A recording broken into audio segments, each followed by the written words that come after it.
tracking, always alerting. Storm Team 8. Good morning, West Michigan. We are waking up to a miserable start to this Tuesday morning. Checking out the live view, looking at over from Heritage Hill back toward downtown Grand Rapids.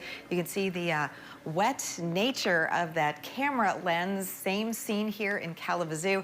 Really throughout the region, we're looking at mainly just some very cold rain out there. There are some pockets of light snow mixing in up around Greenville, Carson City, Big Rapids, up toward Cadillac and Traverse City.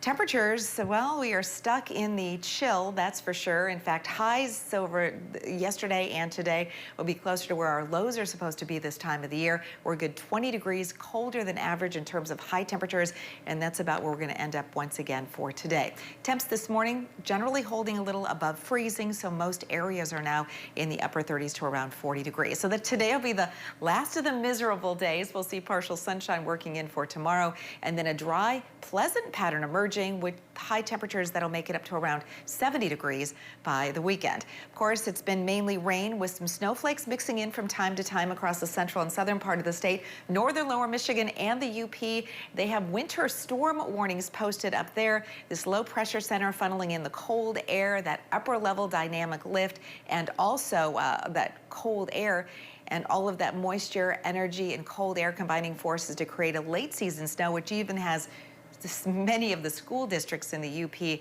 closed down. So we've got another area where they'll see some accumulating snow in West Virginia as we head through the later part of the day today. But again, here across the western part of the UP, those winter storm warnings that do remain in effect. Now, the good news is this low pressure center is going to start moving eastward by 6 o'clock this evening. A lot of that moisture and energy will start to move out.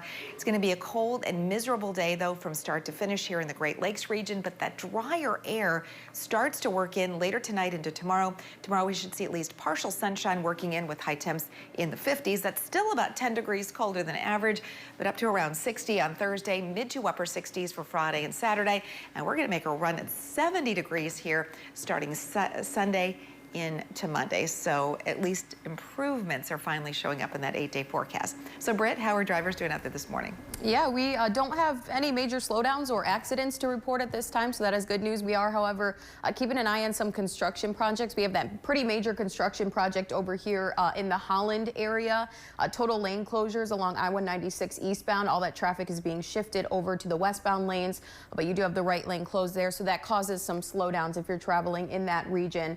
And then we also have over in Kent County, near Jenison, the ramp from Chicago Drive to westbound I-196 is closed, and then that exit to Chicago Drive from eastbound I-196 also closed, so you'll have to take a different exit if you typically use Chicago Drive. And we do have a lane closure eastbound I-96 that's still in effect from Forest Hill Avenue to M11.